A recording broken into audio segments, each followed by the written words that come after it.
प्रणाम। हम राकेश परमार। आज से एगो नया चैनल भोजपुरी समाज के शुरुआत बा।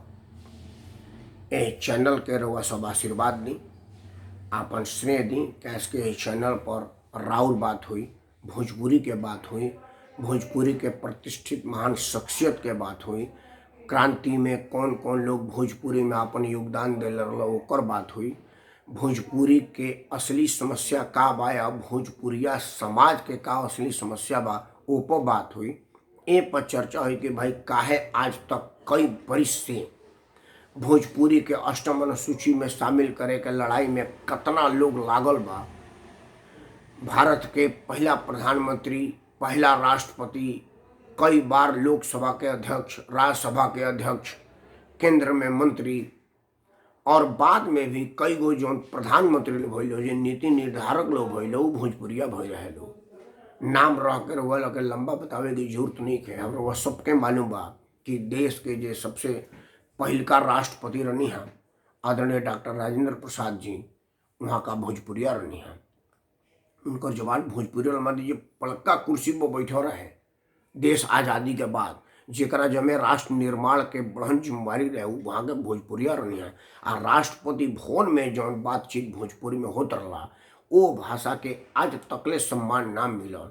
ए विषय पर विचार करे के पड़ी, आ ए विषय पर सोचे के पड़े कि ऐसा का काहे होता, ई का एकरा के कइल जाओ ताकि एकरा में कुछ सुधार होके।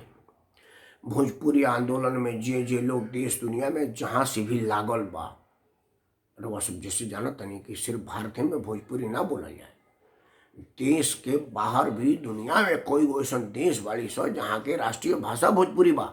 मॉरिशस बा, सूरीनाम बा, त्रिनाड बा और भी बहुत ज़्यादा लोग बा।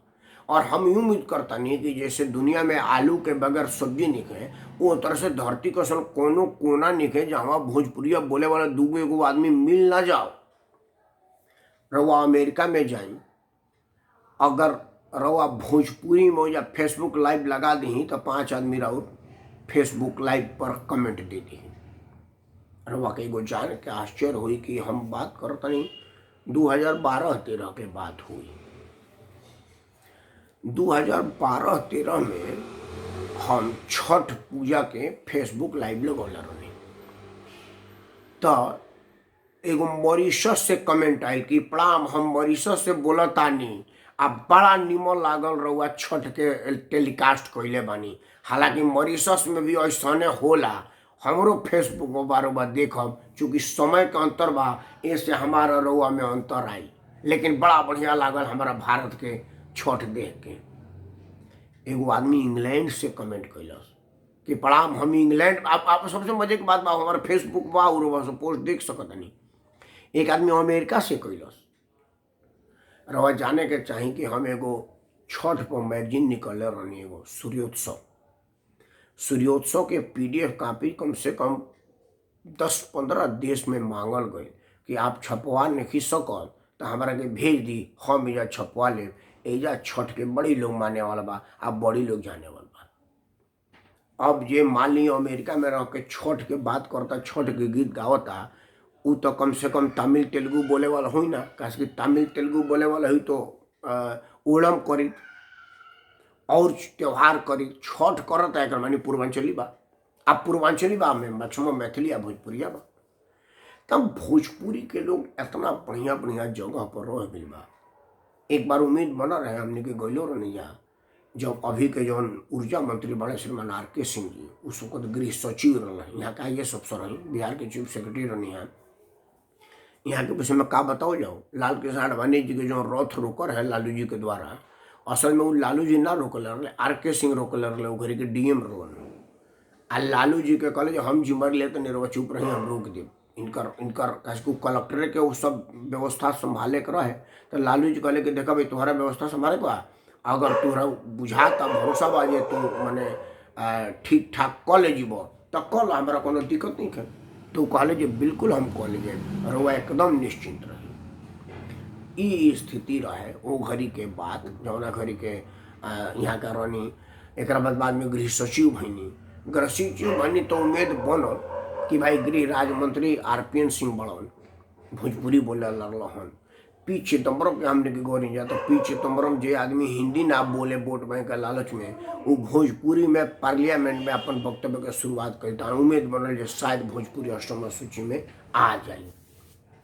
काश कि उतनी बड़ा पार्लियामेंट के दोनों ऊंच की कुर्सियां पर माने लोकसभा के अध्यक्ष आ विधान राज्यसभा के सभापति पर भोजपुरी आदमी बैठल बड़ा वो घड़ी उपराष्ट्रपति के रूप में। हालांकि हम तो उनका बड़ा विरोधी आदमी है, हम उनका तो आदमी ना मानी, लेकिन कम से कम वो भोजपुरिया तो रहले रहल वह जौन के भारत में डर लगेला। अब पाकिस्तान लीबिया सीरिया में जरा सुकून मिलेला ओकर हम नाम रखला चाहिए। हालांकि हमारा बगले के रहे वाला हमारे जिला के हो, लेकिन ओकर चर्चा न करे काहे 10 साल तक ले भारत के उपराष्ट्रपति रह ही रहे।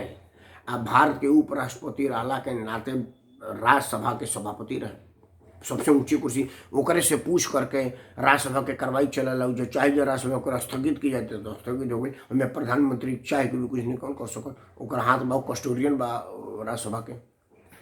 तो जो राज्यसभा करे वो भोजपुरिया रहे और भोजपुरी में बोलबो करला हमने मिलल बनी उनका से बतियोले बनी माने भोजपुरी बोले लन। हालांकि वो राजदूत रहा पढ़ल लिखल आदमी हवन, अलीगढ़ मुस्लिम यूनिवर्सिटी के भाई चांसलर रहन तो पढ़े लिखे श्रेणी के आदमी हवन, लेकिन भोजपुरी बोले लन। आलाजास ना भोजपुरी बोले में आ गबड़ास ना भोजपुरी बोले में बढ़िया भोजपुरी बोलन।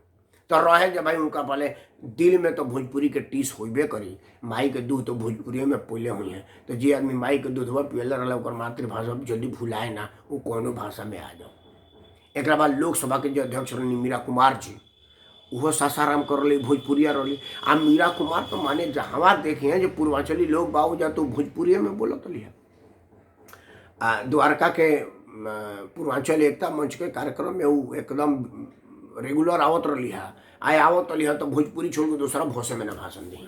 काश को भोजपुरी को अष्टमान सूची में शामिल करे के मुद्दा रही विषय रही तो अपन बेचारी देखी जो माहौल भोजपुरिया बा कार्यक्रम भोजपुरिया बा भोजपुरी का समझ करे के बाद तो हम हिंदी में काहे बोलब। हालांकि मीरा कुमार भी IAS अफसर रही, विदेश सेवा के अधिकारी रही, भारत के उप प्रधानमंत्री की बेटी रही, पढ़ल लिखल श्रेणी में आवे ली वो धारा पर अंग्रेजी बोलती जिसम भोजपुरी बोलते नहीं, लेकिन भोजपुरी बोल ली। और उनका से जब हमने को मिले उले जाए बिया तो हमने के देखें तो जो है जी भोजपुरिया होन तो भोजपुरी में बोलते लिया मन तन कोई दम ना लगे हम अंग्रेजी में बहुत ज़्यादा प्रखर है हम तरह से अंग्रेजी में बोलो तो एक बार उम्मीद बना रहे, लेकिन ना भइल। यही सब पर ए जो राउत चैनल भोजपुरी चैनल बा भोजपुरी समाज के नाम से ए पर भोजपुरी खातिर का कल जा सकता ए पर चर्चा ये सब कारण पर भी चर्चा हुई। आज सबसे बड़ा बात बा जो भोजपुरी आंदोलन में जितना लोग लागल बा उस सब लोग के ए पर साक्षात्कार दिखावल जाई, ए लोग के बात दिखावल जाई कि भाई भोजपुरी में लोग कैसे बोलेला का करेला। कोशिश करिए कि जौन भोजपुरी के MP MLA बालो वो लोग से बात कल जाओ, वो लोग से पूछताछ करके चर्चा कल जाओ, चर्चा करके वो लोग के काम मन बा ई रउआ सामने रखल जाओ भोजपुरिया जुटान पर। लेकिन ओकरा खातिर सबसे जरूरी बा कि रउआ चैनल के सब्सक्राइब करी, लाइक करी आ सारा भोजपुरिया में एकरा के प्रचार प्रसार करी कि एगो चैनल प्योर भोजपुरी में भोजपुरी खातिर आ भोजपुरी उत्थान आ भोजपुरी सम्मान खातिर लॉन्च भइल बा, जौना पर खासा भोजपुरी के बात हुई। आगे चल के कौन रूप ली का ली कोई नहीं कर सकता, अभी तो शुरुआत बा समझौते बा। अभी तो आपके बीज रोपाइल भाई कितना बड़ पेड़ बनी कितना बड़ फल दी का दी के अभी का कहल जा सकता। लेकिन कोशिश करिए कि जो भोजपुरी साहित्यकार लोग बा, ये भोजपुरी के विद्वान लोग बा, ये बहुत सारा सेलिब्रिटी लोग बा, जो बम्बई सिनेमा में बड़का बड़का सुपरस्टार बालो वो लोग भोजपुरिया बालो वो लोग से भी कुछ वक्तव्य लिहल जाए, कुछ बयान लिहल जाए, वो लोग के भी कुछ मनसा पूछल जाए भाई भोजपुरी में तार का कहे के बा। कोई को हमारा IAS जाने वाला बालो जी भोजपुरी में बोले लो आप हमनी से भोजपुरी बोले लो वो लोग से भी भोजपुरी में वो लोग के बयान लिहल जाए, वो लोग के भोजपुरी में बात कल जाए। तो ऐसे आज तो सिर्फ एक और ओपनिंग बयान आइल बा कि इस चैनल के रूपरेखा का बा, आई चैनल का करी एक समय निर्धारित करके बता दिहल जाए कि रउआ से कितना बजे बा। एगो तो इहो वो लोग बताए कौना बजे एक लाइव ठीक रही, माने 7 बजे 8 बजे 9 बजे 10 बजे 11 बजे रात में कितना बजे एकरा के उचित कल जाए जौन में सब लोग एकरा के देख ले आ सब लोग के आशीर्वाद हमरा मिल पा। ई सब जब रउआ बता देम हमरा के एमे लिखित में एकरा में कमेंट में, तो हम वही टाइम पर आई। फिलहाल हम एकरा के 10:30 बजे जौन हमार मेन चैनल बा राकेश सिंह परमार वाला ओकरा पर अपन बयान खत्म करके एकरा के 10:30 बजे हम पोस्ट करब। देखब जे एकरा के पहले कौना प्रकाश के 10:30 बजे भोजपुरिया लोग तो सूत गई रही, तो एगो हम समय भी रुआ से चाह जरूर अपन समय अथी बताई।